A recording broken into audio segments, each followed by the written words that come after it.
is back and ready to put this one in the air.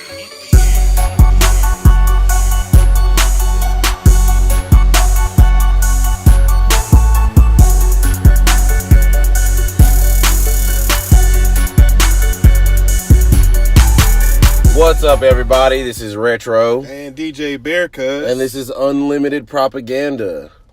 Man, this week we're going to be talking about The Walking Dead premiere. Came on this weekend. If you guys haven't checked it out, be sure to check it out soon. We're definitely going to be talking about spoilers from the episode. So, what do you think about the 100th episode of The Walking Dead? It was awesome. Let's start off with the flashback, old Rick. Yeah. Well, flash forward. Flash forward. Flash forward, yeah, because, I mean, it's basically straight out the comic books. You know, Robert Kirkman wrote this. You know, if you haven't read the comic books, check that out. Also, I mean, we try to give limited spoilers here, but basically in the comic book, Rick, after the All-Out War, Rick, you know, gets older. He has some issues with his leg. You know, basically he got, you know, messed up with his leg. He got shot in it. If you want to check that out, check it out. I don't want to give too much information. But basically, you know, it's a flash forward to Rick, and he's showing him as an older man. Kids are older.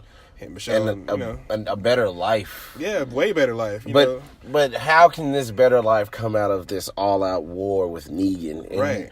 And Negan is the key to this life really becoming what they want, because he's standing in their way. There's more threats. I wouldn't say he's standing in their way. He's just like not going to be pushed away. Like they said, him and Rick could have possibly been the same person had their events changed in different ways. You know had Rick listened to Shane.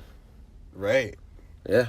That's just the crazy part. Also, we have them actually in the episode the March to War. Yeah. We have them marching to Negan. Exactly. We have them going to the Saviors and taking it to them. Taking it to them. Like, they really had that problem, mapped out, because Daryl, he's just going around. I'm pretty sure he's doing all the recon because he's like the trapper extraordinaire. He hunts, he knows how to track.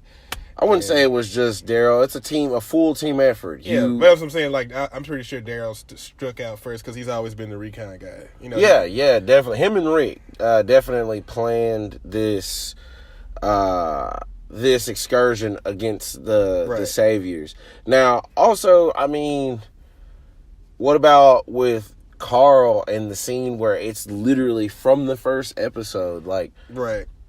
Carl and Rick are pretty much parallel now. Carl. Where's Carl? Where's in the house? Carl? Right. But, I mean, I want to know what you thought about the episode. Enough about me. Well, so from what I saw, man, I mean, when I started watching, because I watched it live, and basically, I was just already happy that it was coming back. And then when it came on, it was just like, what's going on with this situation? Like, it's basically just went into the future Rick, basically, and then showed, a clip from that. And I'm like, and then it has the other part where, it shows Rick with red eyes, and he looks like he's like somewhat crying. It's like, is this going to be like a choose your destiny type of situation? Oh, like the game, a Telltale. Yeah, it's a Telltale game. Basically like, if you do this, you're going to go this way. And if you do this, you're going to be this way. Like, I want to see, what they come up with, because it's interesting. It's got me going already again because, The Walking Dead, some seasons were up, some seasons were down, but this one's starting off to be already good. You know what I'm saying? Yeah, but some of the seasons that started off to be good ended up being the down seasons as well. Yeah, some of them were all right, but, most of the time the opening episode, the first episode of the season, is like one of those ones that like catch your attention and it hooks you in. But this one seems legit to me, though. All right. Well, that's pretty good. I mean, we just wanted to talk a little bit about The Walking Dead. We love that show. We didn't get to do a reaction to the episode. We really would like to. Hopefully, we can do the season finale. Yeah, that would be reaction, or the mid-season finale. Yeah, actually. mid-season finale. Then. But, Halloween, this is the Halloween month. It's the spooky time of year. Yeah, we're going to have our horror week, basically giving you guys different facts on horror, stuff that we like, stuff we think you should like. So, since you think that, what is your top 5 scary movies, Bear? Man, it's hard to narrow it down to just 5. But I would say like the top 5 movies. Like I would say my favorite movies that I like to watch are horror movies. I would say that. Horror movies are awesome. Yeah, I'm saying like I mean, for horror is on top with sci-fi and and comedy with me. Well, what are your top 5 though? Let me see. Top 5. I would say it's a tie because I can't really say that both. These 2 movies are like the most I would watch, and I don't want to put this one out because this one is better than this one or anything like that. I would say they're on the same page. So my number 5 would be Get Out. That's directed by Jordan Peele. It came out last year. Great movie. You should check it out. I mean, it's definitely one of the scariest, realistic type of tone movies I've seen in a while. And another movie starring excuse me, what's his name? From Midnight Meat Train. Bradley Cooper. I couldn't think of his name for nothing. That's your boy, not my boy. Midnight Meat Train is starring Bradley Cooper and Vinnie Jones. Vinnie Jones is a guy. He's on the subway, and basically, he sees, Bradley Cooper sees Vinnie Jones killing people in the Midnight Meat Train. Like basically, if you get on this train, you're not gonna live to see the end. And my third one would be Quarantine. That came out back in 2007 or 8, I think. But it was one of the first movies in a long time that actually made me jump, like I said, jump scares. And Dawn of the Dead, the 2004 version with, Ving Rhames, directed by James Gunn. And 28 Days Later, like that was like one of the best like adaptations of a zombie-ish. It wasn't necessarily zombies because it was just people who were affected, but it just was like one of those on-screen movies that's like... They were zombies. They weren't zombies. They weren't dead. They were still alive. They were just going around. It was like a monkey virus or something like that. Outbreak. Yeah, basically. If the outbreak actually happened, Right. And kept on going. But what about you? What are some of yours? Well, I'm going to go with my number 5 it's really not too much horror. It's more of comedy, but it has the horror aspect. Yeah, it's funny. And it's a parody of many horror movies. Yeah. I'm going to go with The Final Girls. The Final Girls is great. If you are a horror buff movie film guy or girl, this is your movie. If you've seen Jason, if you've seen Freddy, I mean... It's anything. It's all of them in one as a parody. It's awesome. Yeah. Then my number 4, just because it all made sense at the end. Annabelle Creations. Everything ties back together. It's amazing. Yeah. I enjoy that. I thought that The Conjuring 1 and 2 and Annabelle Creations was kind of bad until I saw Annabelle Creations. When I saw Annabelle Creations, everything made sense. And I went crazy. Yeah, I get that, but I don't understand why you say.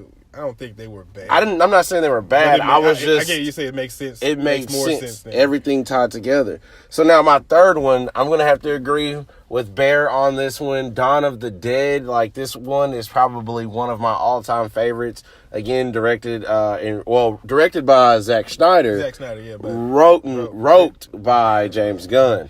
That movie's awesome. I can watch that movie any time of the year. Any time of the year. Anytime I see it, I love it.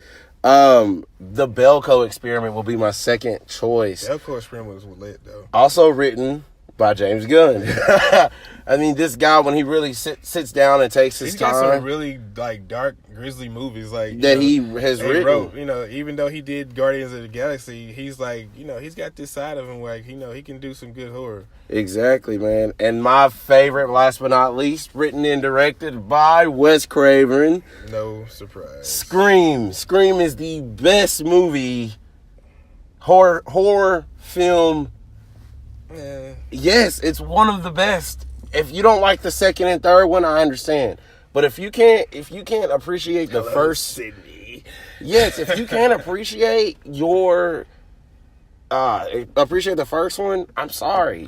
I wouldn't say I don't appreciate it, but I wouldn't put it in my top 5. What, dude? It is one of the all-time greatest. First of all, it makes fun of it. Halloween before Scream. Scream had a great plot.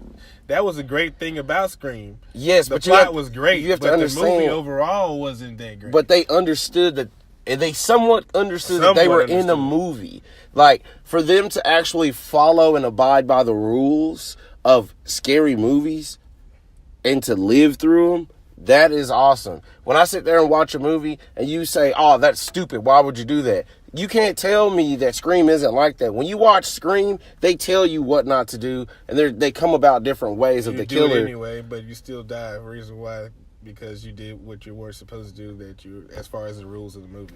All I'm saying is Scream is one of the best horror films.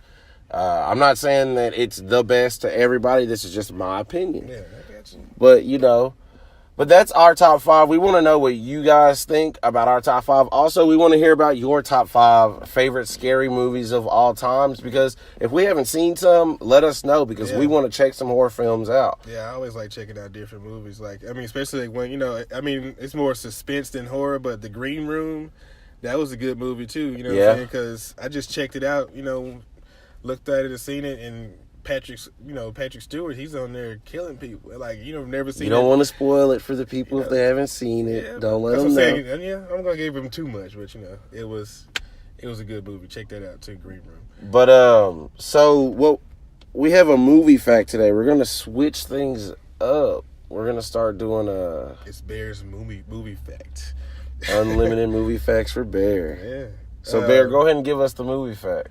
Okay, well, this movie, Happy Death Day, it's in theaters now. Check it out if you haven't seen it already. The director of Happy Death Day, Christopher Landon, he tested different masks for the killer in the movie, and it was the option for the baby face mask actually came up when he wore it and scared the heck out of one of his fellow cast members on set, and that's how they came up with that.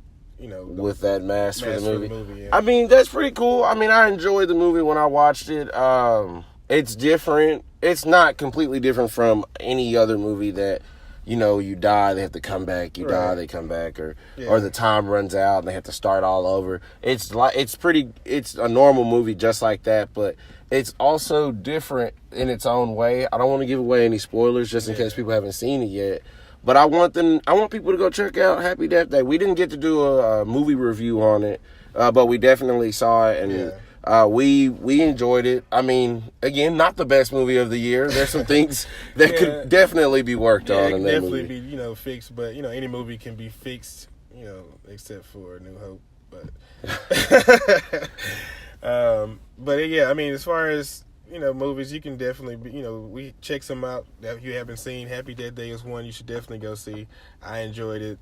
I think it's a great movie overall.